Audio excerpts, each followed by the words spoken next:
Lately, one of the things that I've been encouraged by is something I've been hearing from churches across the country. And what I've been hearing is yes, yes to disciple making. As I continue to bump into different pastors and church leaders, they seem to have already answered the question of should we be making disciples?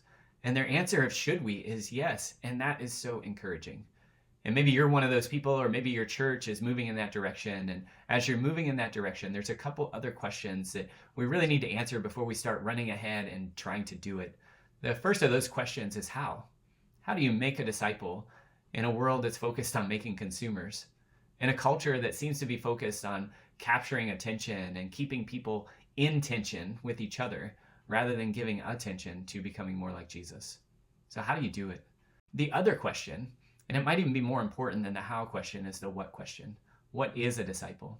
You see, when churches start running ahead and trying to make disciples without really asking what is a disciple, or more accurately assuming that everyone's on the same page about what a disciple is, then they often go down tracks that are just partial disciple making. Things like leadership development, things like mentoring, things like accountability groups or Bible studies, all good things and all a part or a piece of disciple making.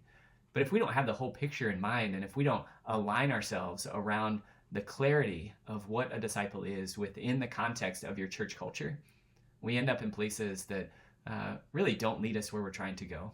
And where we're trying to go is the same, right? We want people who will make disciples, who make disciples, who make disciples. But who are those disciples? They're people who look and act like Jesus more and more and more. They're becoming. Thanks for listening today. I hope it was helpful for you, and look forward to more of these bite-sized discipleship nuggets in the future.